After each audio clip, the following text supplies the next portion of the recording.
گزشتہ ایک مہینے سے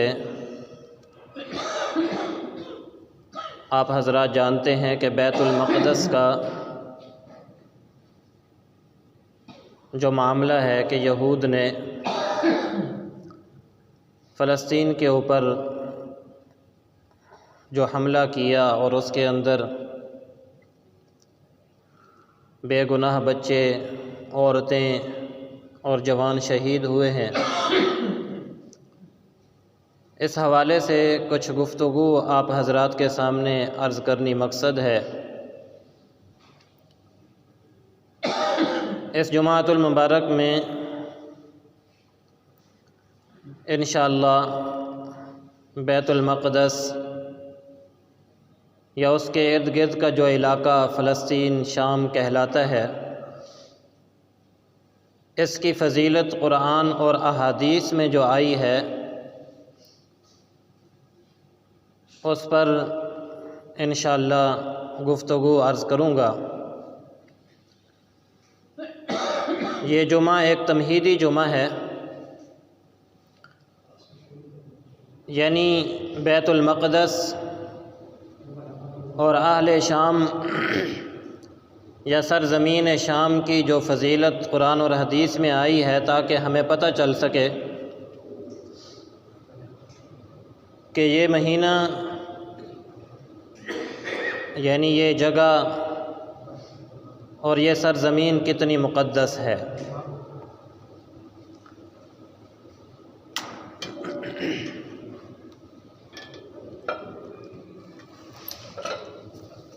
سب سے پہلے تو یہ بات سمجھیے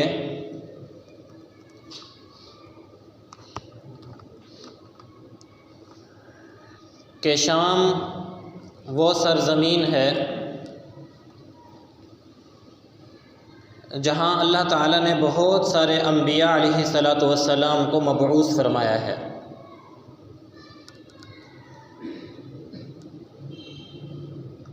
اور ان انبیاء علیہ السلام نے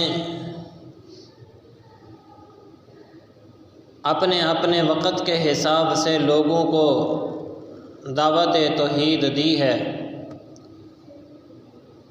اور اس سرزمین کو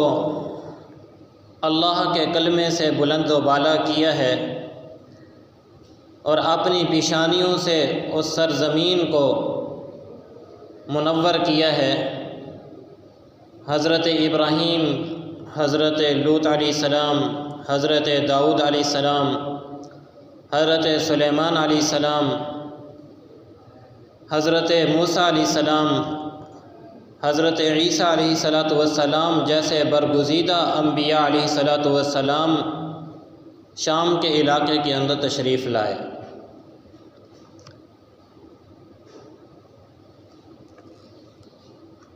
حضرت ابراہیم علیہ السلام اور حضرت لوط علیہ السلام کے متعلق قرآن میں فرمایا وَأَرَادُوا بِهِ كَيْدًا فَجَعَلْنَاهُمُ الْأَخْسَرِينَ وَنَجَّيْنَاهُ وَلُوطًا إِلَى الْأَرْضِ الَّتِي بَارَكْنَا فِيهَا لِلْعَالَمِينَ، کہ انہوں نے مکر کا ارادہ کیا۔ مکر کا ارادہ حضرت ابراہیم اور حضرت لوط علیہ السلام کے ساتھ تھا کہ اس وقت کے کافروں نے حضرت ابراہیم اور حضرت لوط علیہ السلام کو تکلیف پہنچانا چاہیے، تو فرمایا وَنَجَّيْنَاهُ وَلُوطًا، ہم نے حضرت ابراہیم کو بھی نجات عطا فرمائی اور لوط علیہ السلام کو بھی نجات عطا فرمائی، إِلَى الْأَرْضِ الَّتِي، ایسی زمین کی طرف بارکنا فیہا للعالمین، ایسی سرزمین ہے جو زمین تمام جہان والوں میں برکت کے لیے رکھ دی گئی ہے۔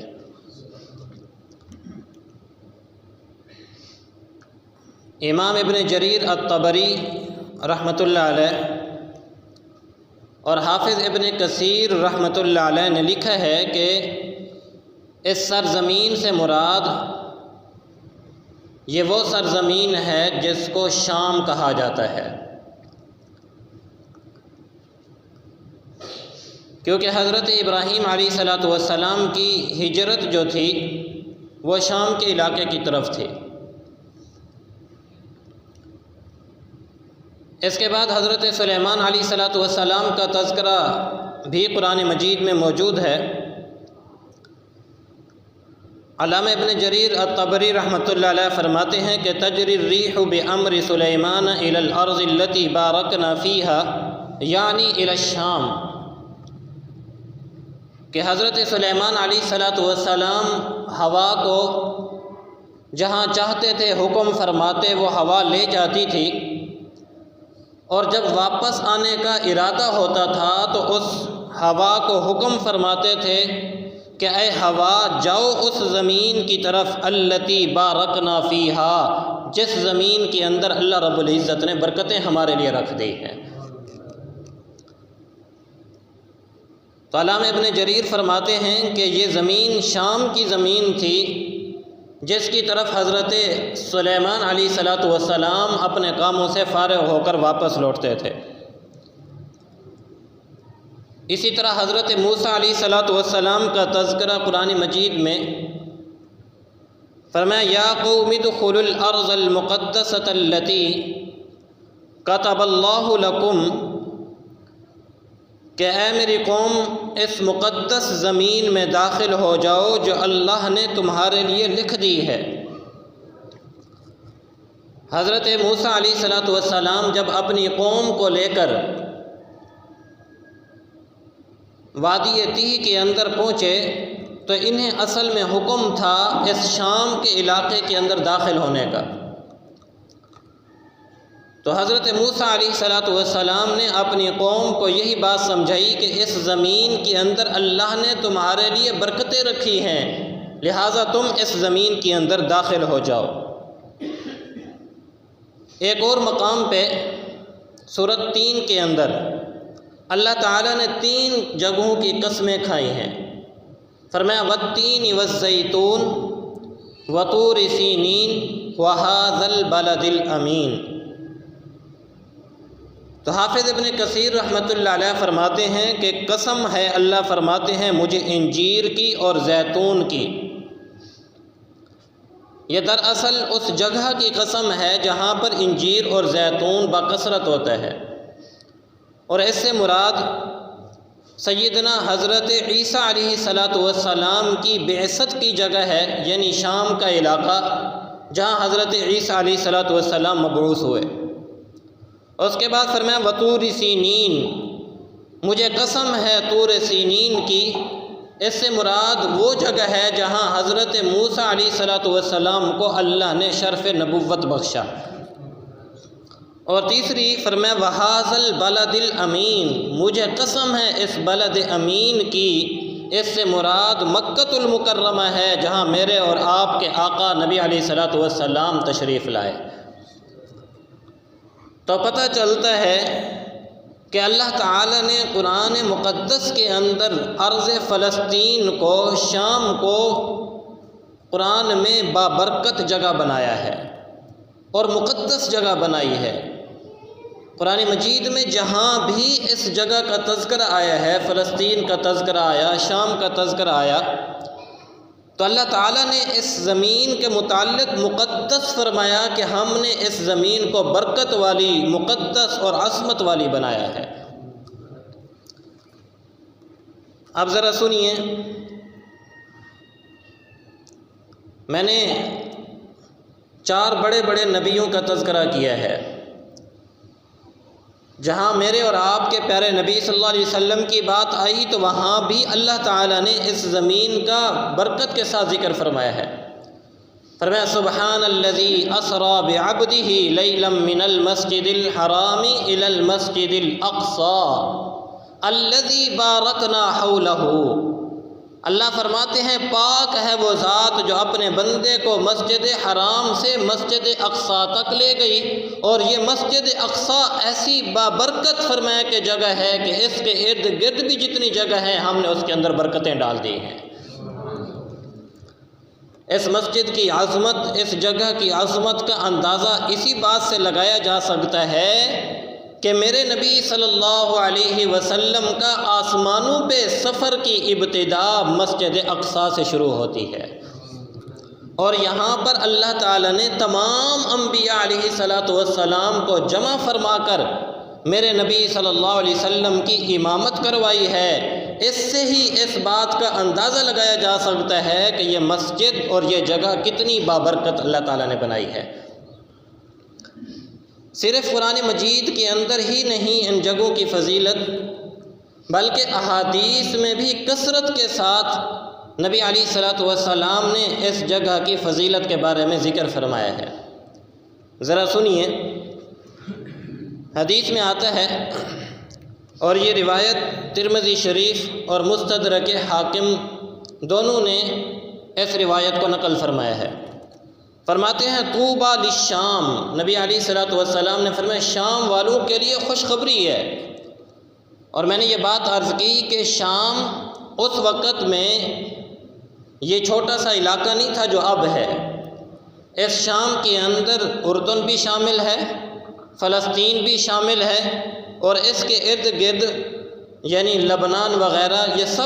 سب علاقہ فلسطین اور شام اور اردن یہ جتنے علاقے تھے یہ شام کہلایا کرتے تھے۔ تو نبی علیہ السلام نے فرمایا طوبیٰ للشام، خوشخبری ہے شام والوں کے لیے۔ فقلنا لأی ذالک یا رسول اللہ، صحابہ نے پوچھا ہے اللہ کے رسول صلی اللہ علیہ وسلم کس وجہ سے، شام والوں کے لیے خوشخبری کس وجہ سے؟ قال، آپ صلی اللہ علیہ وسلم نے فرمایا لأن ملائکۃ الرحمن باسطۃ اجنحتها علیہا، اس وجہ سے کہ اللہ کے فرشتے اپنی رحمت کے بازو ان کے اوپر ہمیشہ پھیلائے رکھتے ہیں۔ اس سے بھی اندازہ لگائیں کہ نبی علیہ السلام نے اس ارض مقدس کی کتنی فضیلت بیان فرمائی۔ ایک اور حدیث ہے، یہ بھی مستدرک حاکم کی روایت ہے، فرمایا سیکون ہجرت بعد ہجرت، ان قریب ایک ہجرت ہوگی اس ہجرت کے بعد۔ ایک ہجرت تو وہ ہوئی تھی جو مکۃ المکرمہ سے مدینۃ المنورہ کی طرف، نبی علیہ السلام نے فرمایا کہ قرب قیامت میں ایک ہجرت اور بھی ہوگی، اور وہ دجال کے ظہور کے زمانے کے اندر مسلمانوں کی ہجرت ہوگی۔ اسی کی طرف اشارہ کرتے ہوئے فرمایا سیکون ہجرت بعد ہجرت، ان قریب ایک ہجرت کے بعد ایک اور ہجرت بھی ہونی ہے۔ فخیار اہل الارض الزمہم مہاجر ابراہیم، روئے زمین پر سب سے بہترین شخص وہی ہوگا جو فرمایا جو حضرت ابراہیم کی ہجرت کی جگہ پر اللہ تعالیٰ کی طرف وہ ہجرت کرے گا۔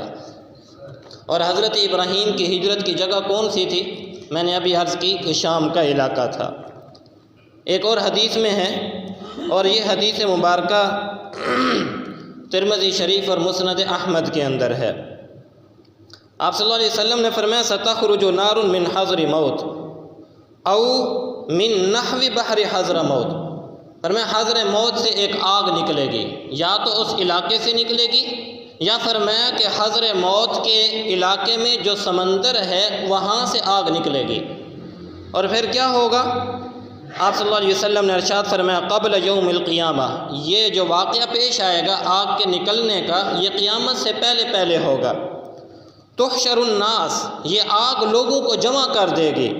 قالوا یا رسول اللہ فما تأمرنا، صحابہ نے عرض کیا اے اللہ کے رسول صلی اللہ علیہ وآلہ وسلم آپ ہمیں اس معاملے میں کیا حکم کرتے ہیں؟ قربان جائیے صحابہ کے اوپر، انہوں نے سوال پوچھ کے پوری امت کے لیے ہدایت کا سامان پیدا فرما دیا۔ پوچھ لیا، حالانکہ وہ تو نبی کے زمانے میں جی رہے تھے، لیکن یہ پوچھ رہے ہیں کہ یا رسول اللہ اگر ہمارے زمانے میں یہ واقعہ پیش آ جائے، آگ نکل آئے، قرب قیامت میں ہم وہ وقت پا لیں، تو پھر آپ ہمیں اس بارے میں کیا حکم فرماتے ہیں؟ آپ صلی اللہ علیہ وآلہ وسلم نے ارشاد فرمایا علیکم بالشام، میں تمہیں حکم کرتا ہوں کہ تم اگر جا سکتے ہو تو شام کے علاقے کے اندر چلے جانا، شام کو لازم پکڑ لینا، وہاں چلے جانا۔ اللہ اکبر کبیرہ۔ ایک اور حدیث مبارکہ ہے، اس حدیث کو بھی مستدرک حاکم نے نقل فرمایا ہے۔ حضرت عبداللہ بن عمرو بن عاص رضی اللہ تعالی عنہ فرماتے ہیں کہ نبی علیہ الصلوۃ والسلام نے ارشاد فرمایا، انی رأیت، میں نے خواب دیکھا، کأن عمود الکتاب، فرماتے ہیں کہ ایک کتاب جو ستون کی شکل کی تھی، وہ کتاب تھی، انتزع من تحت وساد لی، میرے تکیے کے نیچے سے وہ کتاب کھینچ کر لے جائی گئی۔ ستون کی شکل کی کتاب تھی، میرے تکیے کے نیچے سے اس کتاب کو کھینچ لیا گیا، نکال لیا گیا۔ فَأَتْبَعْتُهُ بَصَرِي، میں نے اپنی نگاہیں اس کتاب کے پیچھے دوڑائیں کہ یہ کتاب کہاں جا رہی ہے، کہاں نکال کے لے جایا جا رہا ہے۔ فرماتے ہیں فَإِذَا هُوَ نُورٌ سَاطِعٌ، میں نے جب نگاہیں دوڑائیں تو مجھے وہ کتاب ایک نور کی شکل کے اندر نظر آئی، عُمِدَ بِهِ إِلَى الشام، جو شام کے علاقے کے اندر ستارے کی طرح چمک رہی تھی۔ اس سے بھی آگے ارشاد فرمایا، الا وَإِنَّ الْإِيمَانَ إِذَا وَقَعَتِ الْفِتَنُ بِالشَّامِ، یاد رکھو ایمان یہی ہے کہ جب فتنے ظاہر ہونے لگیں تو تم شام کے علاقے کے اندر چلے جانا، اللہ تعالیٰ اس کی وجہ سے تمہارے ان فتنوں کی وجہ سے، ان فتنوں سے تمہاری حفاظت فرما دیں گے۔ اس لیے گویا وہاں پر ایمان کا چمکنا اس بات کی دلیل تھی کہ وہاں پر ایمان کیا رہے گا، موجود رہے گا، اور اہل حق وہاں پر ہمیشہ ہمیشہ کے لیے کیا رہیں گے، موجود رہیں گے۔ ایک اور حدیث مبارکہ ہے کہ سیدنا حضرت عیسیٰ علیہ الصلوۃ والسلام کے متعلق صحیح مسلم شریف کی روایت ہے، نبی علیہ الصلوۃ والسلام نے ارشاد فرمایا کہ حضرت عیسیٰ علیہ الصلوۃ والسلام بیت المقدس یعنی فلسطین اور شام کا جو علاقہ ہے، فرمایا کہ دمشق کے مشرقی کنارے پر سفید مینار کے اوپر اتریں گے اور وہاں پر اللہ تعالیٰ ان کا نزول فرمائیں گے۔ گویا قرب قیامت میں جہاں ہر طرف کفر ہی کفر ہوگا، جہاں ہر طرف باطل ہی باطل ہوگا، کیونکہ اس وقت امت کی رہنمائی حضرت عیسیٰ علیہ الصلوۃ والسلام نے فرمانی ہے، اور حضرت امام مہدی بھی اس وقت شام کے علاقے کے اندر ہوں گے۔ گویا اللہ کا حضرت عیسیٰ علیہ الصلوۃ والسلام کا شام کے اندر دوبارہ نزول فرمانا اس بات کی علامت ہوگی کہ تمام امت مسلمہ حضرت عیسیٰ علیہ الصلوۃ والسلام کے جھنڈے کے نیچے شام کے علاقے کے اندر جمع ہوں گے، اور حضرت عیسیٰ علیہ الصلوۃ والسلام وہیں پر امامت بھی فرمائیں گے، اور اسی مقام کے علاقے میں مقام لد کے اوپر کان دجال کو قتل بھی فرمائیں گے۔ تو اس بات سے، ان احادیث سے یہ بات پتہ چلتی ہے کہ قیامت کا اور مسلمانوں کا اس شام کے علاقے کے ساتھ انتہائی گہرا تعلق ہے۔ آپ حیران ہوں گے کہ اس وقت اسرائیل کے اندر باقاعدہ طور پر ایک ایئرپورٹ بنایا گیا ہے، اور اس ایئرپورٹ کا نام باقاعدہ طور پر باب لد رکھا گیا ہے۔ کتنی عجیب بات ہے کہ جو نشانیاں نبی کریم صلی اللہ علیہ وآلہ وسلم نے آج سے 14.5 صدیاں پہلے اپنی امت کو بتلائی تھیں، وہ حرف بحرف آج یہ گناہگار آنکھیں اپنی آنکھوں کے ساتھ ان کی تصدیق کر رہی ہیں۔ حضرت عیسیٰ علیہ الصلوۃ والسلام کا ظہور اس علاقے کے اندر ہونا، اور پھر دجال کے قتل کا ظہور ہونا، اور پھر اس بدبخت کا نبوت کا اور خدائی کا اس طرح کے دعوے کرنا، نبی کریم صلی اللہ علیہ وسلم کی فتن کی احادیث میں بہت سارے محدثین نے اس کو باقاعدہ طور پر جمع فرمایا ہے۔ یہ میرا موضوع نہیں تو میں اس کے متعلق گفتگو کرتا۔ اصل میں یہ بیان کرنا چاہ رہا تھا کہ اس شام اور فلسطین کی زمین کے متعلق نبی علیہ الصلوۃ والسلام کے کیا فرمانات ہیں۔ حضرت موسیٰ علیہ الصلوۃ والسلام کے متعلق جب حضرت موسیٰ علیہ الصلوۃ والسلام کی روح کو قبض کرنے کے لیے حضرت اسرائیل علیہ الصلوۃ والسلام تشریف لائے تو نبی علیہ الصلوۃ والسلام نے ارشاد فرمایا کہ حضرت موسیٰ علیہ السلام نے اللہ سے دعا مانگی اور یہ دعا مانگی کہ اے اللہ مجھے پتھر پھینکنے کی مسافت کے برابر اس پاک سرزمین کے قریب کر دیجئے اور مجھے وہاں پر موت عطا فرمائیے۔ علامہ نووی رحمۃ اللہ علیہ جو شارح مسلم ہے، کیونکہ یہ روایت صحیح مسلم شریف کی ہے، امام نووی رحمۃ اللہ علیہ اس حدیث کو نقل کرنے کے بعد فرماتے ہیں کہ حضرت موسیٰ علیہ السلام کا یہ دعا کرنا کہ اے اللہ مجھے ارض مقدس کے قریب کر دیجئے، یہ اس بات کی دلیل تھی کہ وہ مقدس سرزمین ایسی بابرکت زمین ہے کہ حالانکہ اولو العزم پیغمبر ہونے کے باوجود ان کا وہاں کے لیے دعا کرنا اس بات کی دلیل تھی کہ اللہ آپ کی جتنی رحمتیں وہاں پر نازل ہوتی ہیں ان میں سے کچھ حصہ مجھے بھی نصیب ہو جائے۔ اور وہاں پر انبیاء علیہ الصلوۃ والسلام کا مبعوث ہونا اس کے مقدس ہونے کی دلیل تھا۔ ایک اور حدیث میں ہے، یہ حدیث مسند احمد کی ہے، نبی علیہ الصلوۃ والسلام نے ارشاد فرمایا کہ میری امت کا ایک گروہ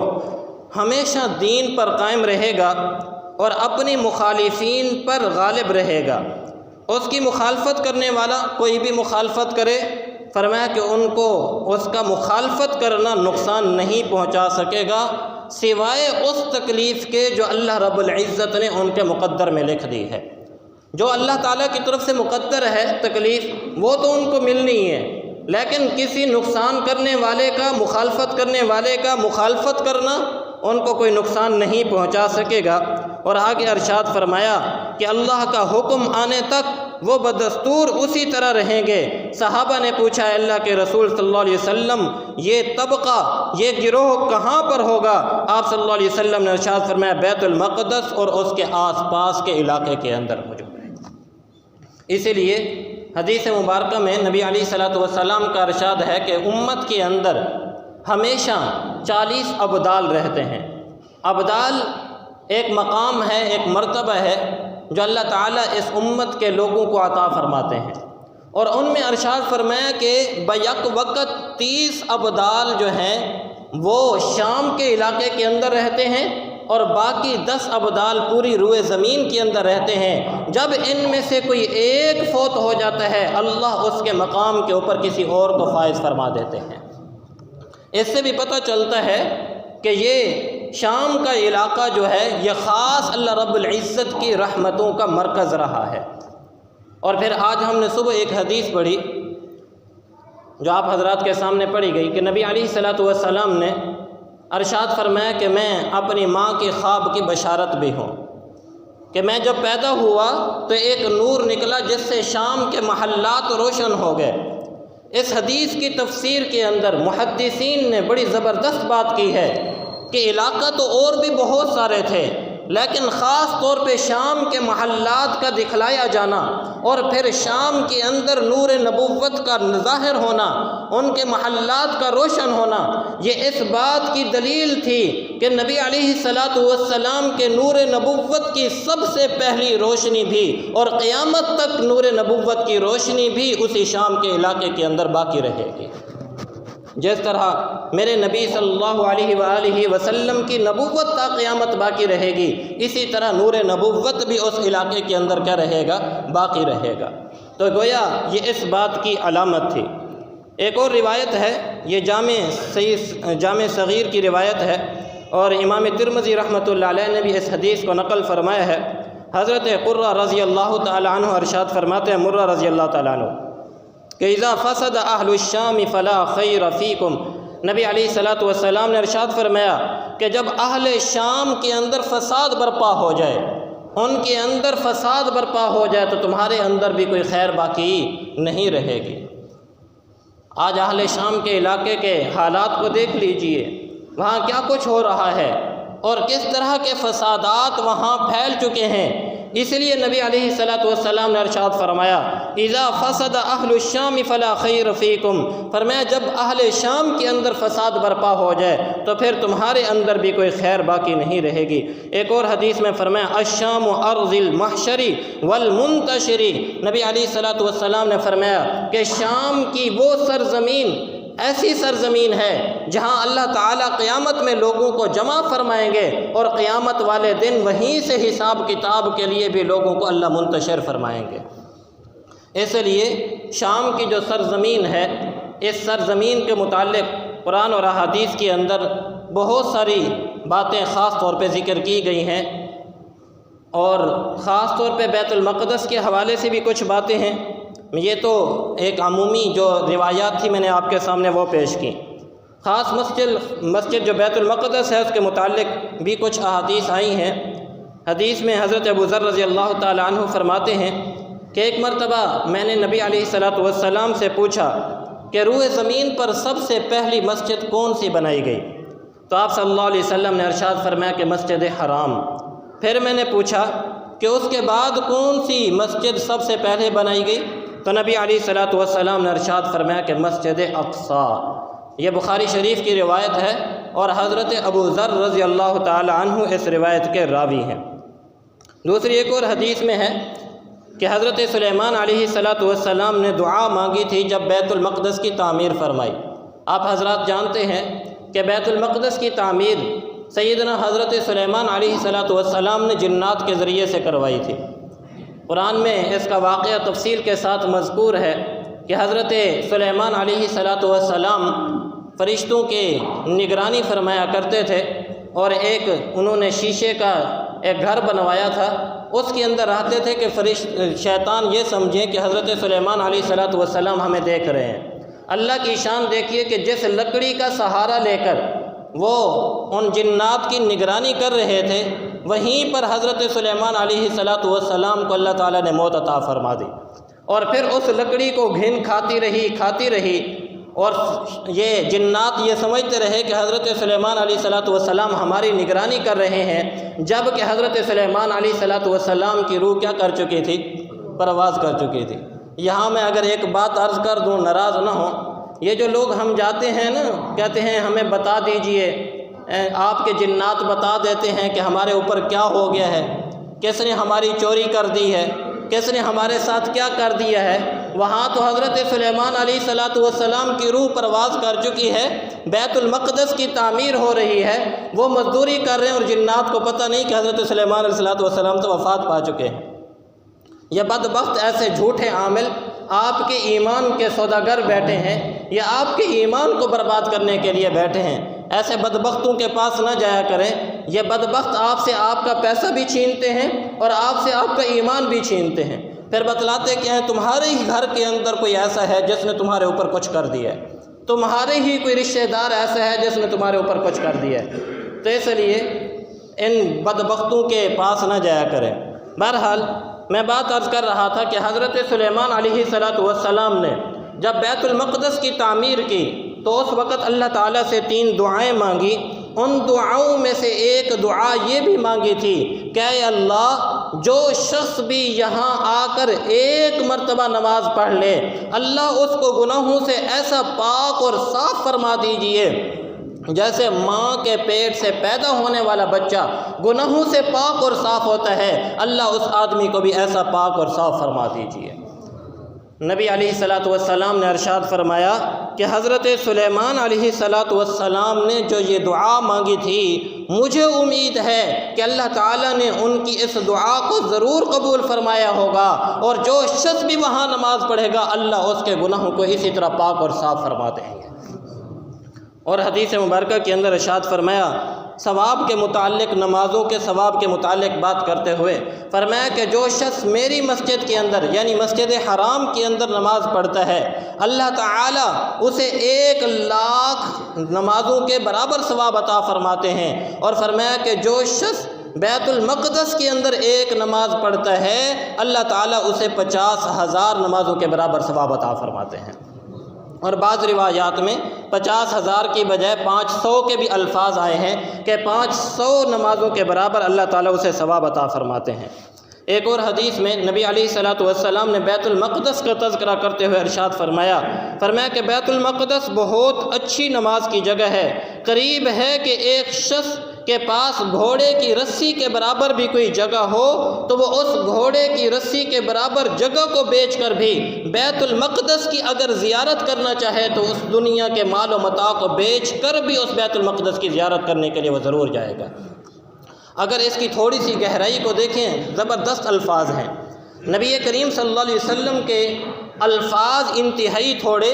لیکن اس کی جامعیت کا اندازہ ہم نہیں لگا سکتے۔ یہاں آپ اگر غور فرمائیں تو نبی علیہ الصلوۃ والسلام نے اپنے اس حدیث کے اندر دو چیزوں کی طرف اشارہ فرمایا ہے۔ ایک تو یہ فرمایا کہ اگر کسی شخص کے پاس اتنا تھوڑا مال ہو، اتنی تھوڑی چیز ہو کہ یعنی ایک گھوڑے کی رسی کے برابر، گھوڑے کی رسی کتنی ہوتی ہے؟ تھوڑی سی رسی ہوتی ہے، اتنی جگہ بھی ہو اور وہ بیت المقدس کو دیکھنے کے لیے جانا چاہے اور اس کے بدلے میں اس کو دنیا اور وما فیہا کے سارے خزانے دے دی جائیں، لیکن وہ اس کو قبول نہیں کرے گا، بیت المقدس کی زیارت کرنے کو اپنے لیے باعث فضیلت سمجھے گا۔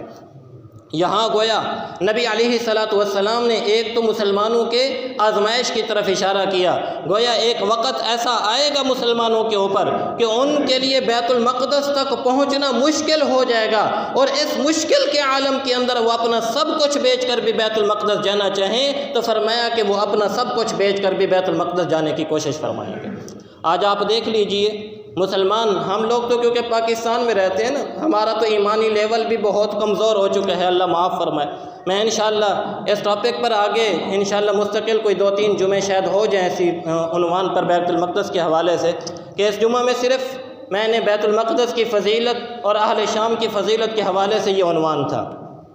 تو عرض کرنے کا مقصد یہ ہے کہ یہاں پر آپ دیکھیے کہ غزہ میں یا اس کے ارد گرد مسلمانوں کے لیے بیت المقدس کے اندر داخلہ منع ہے، لیکن قربان جائیے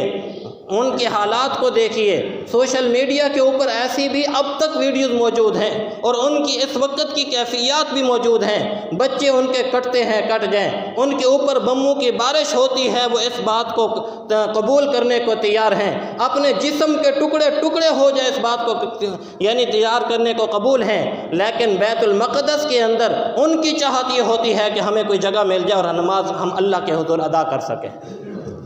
یہ کیوں ہے؟ یہ اس وجہ سے کہ ان کے دلوں کے اندر ایمانی ایسی حرارت موجود ہے، بیت المقدس کے ساتھ ایسی محبت موجود ہے، اور کیوں نہ محبت ہوتی، اس لیے کہ نبی کریم صلی اللہ علیہ وسلم نے خود اس بیت المقدس کے اندر نماز پڑھنے کی فضیلت کو بیان فرمایا ہے۔ اور ہمارا جو رشتہ بیت المقدس کے ساتھ ہے وہ صرف اس وجہ سے نہیں ہے کہ وہ اللہ کا گھر ہے، بلکہ اس وجہ سے بھی ہے کہ وہ ہمارا بیت المقدس سب سے اول گھر ہے جو اللہ رب العزت نے مسلمانوں کو، خود نبی کریم صلی اللہ علیہ وآلہ وسلم نے مکۃ المکرمہ کے اندر رہتے ہوئے 17 مہینے تک بیت المقدس کی طرف رخ کر کے نماز ادا فرمائی ہے۔ ہم مسلمان ہیں اور مسلمان ہی در حقیقت بیت المقدس کے وارث ہیں۔ کیوں؟ اس لیے کہ اللہ کا گھر اللہ کی وحدانیت کے لیے بنایا جاتا ہے، اللہ کی عبادت کے لیے بنایا جاتا ہے۔ جو شرک کرنے والے ہوں، جو بت پرست ہوں، جو رب کے منکر ہوں، جو انبیاء کے قتل کرنے میں ملوث رہے ہوں، جو جھوٹے ہوں، فریبی ہوں، وہ کبھی بھی اللہ کے گھر کے وارث نہیں ہو سکتے ہیں۔ رب کے گھر کے وارث وہی ہوگا جو نبی کی اطاعت کرنے والا، نبی کے اوپر کلمہ پڑھنے والا مسلمان ہوگا۔ اس لیے ہمارا رشتہ صرف عمارت کی حد تک نہیں ہے، ہم صرف اس لیے نہیں لڑ رہے، ہم صرف اس لیے آوازیں نہیں بلند کر رہے کہ وہ ایک عمارت ہے، اللہ کا گھر ہے، جی انہوں نے اس کے اوپر حملہ کر دیا، نہیں، صرف اتنا رشتہ ہمارا نہیں ہے، ہمارا رشتہ اس کے ساتھ مذہبی ہونے سے بھی ہے، اور صرف اس وجہ سے بھی نہیں کہ وہ وہاں پر عمارت ہے، نماز پڑھی جاتی ہے، بلکہ ہم تو 1,24,000 نبیوں کو ماننے والے ہیں، اور ہر نبی کا وہ قبلہ رہا ہے تو ہمارا بھی وہ قبلہ رہا ہے، اس وجہ سے بھی ہماری ان کے ساتھ محبت ہے، ہمارا بھی قبلہ رہا ہے، اس وجہ سے ہمارا ان کے ساتھ تعلق ہے۔ ہم یہ کیسے ہو سکتا ہے کہ اس کے اوپر ایک ناجائز قبضہ تصور کر لے؟ کوئی میرے گھر کے اوپر ناجائز قبضہ کر لے اور پھر میں کہتا پھروں، دلیلیں دیتا پھروں؟ نہیں، پھر گھر کے مکین کی یہ ذمہ داری ہوتی ہے کہ اپنے گھر کی کیا کرے؟ حفاظت کرے۔ آپ چوروں ڈاکوں سے اپنے گھر کی حفاظت کرتے ہیں یا نہیں کرتے ہیں؟ بھائی کرتے ہیں یا نہیں کرتے ہیں؟ کرتے ہیں، اور باڑ لگاتے ہیں، کوئی اندر گھس جائے آپ کو اختیار ہوتا ہے، آپ مارتے بھی ہیں، اسے دھکے بھی دیتے ہیں، پکڑ لے تو اس کے اوپر جو ہو سکتا ہے کر لیتے ہیں۔ یہ بدبخت بھی بیت المقدس کے بیت المقدس کے وارث نہیں، بیت المقدس کے وارث حقیقتاً مسلمان ہیں، انہوں نے ہمارے گھر کے اندر ناجائز قبضہ کر کے اس کے اندر گھسنے کی کوشش کی ہے۔ جب ناجائز قبضہ ہو، ناجائز گھر کے اندر کوئی گھس آئے تو پھر صاحب مکان کو اختیار ہوتا ہے کہ ان کے ساتھ جو چاہے سلوک کرے، لیکن یہ بدبخت ہمیں ہی اپنے گھروں سے نکالنے کے اوپر تلے ہوئے ہیں۔ اس لیے یاد رکھیے کہ یہ بیت المقدس ہماری مقدس سرزمین ہے، یہ شام ہمارا مقدس جگہ ہے، یہ وہ سرزمین ہے جس کے اوپر اللہ تعالیٰ نے انبیاء علیہ السلام کو بھیجا ہے۔ حضرت ابراہیم علیہ السلام، حضرت لوط علیہ السلام، داؤد علیہ السلام، سلیمان علیہ السلام، حضرت موسیٰ اور حضرت عیسیٰ علیہ السلام، جیسے کہ میں نے عرض کیا کہ میرے نبی صلی اللہ علیہ وسلم کے معراج کی، آسمانوں کے سفر کی ابتدا بھی بیت المقدس شریف سے ہوتی ہے۔ اس لیے یہ مقدس سرزمین ہے۔ قرآن اور احادیث کے حوالے سے میں نے آپ کے سامنے بہت ساری آیات اور احادیث پیش کی ہیں جس سے یہ بات پتہ چلتی ہے کہ اس زمین کو اللہ تعالیٰ نے بابرکت بنایا ہے۔ اگلے جمعۃ المبارک میں اس کے 3 فاتحین کے متعلق ذکر کروں گا انشاءاللہ کہ اس بیت المقدس کو 3 فاتحین نے کس طرح فتح کیا۔ اللہ تعالیٰ کی توفیق سے اگر وقت رہا تو انشاءاللہ عرض کروں گا۔ دعا ہے اللہ تعالیٰ سے کہ اللہ تعالیٰ ہم سب کو بیت المقدس کی آزادی میں کردار ادا کرنے کی توفیق نصیب فرمائے۔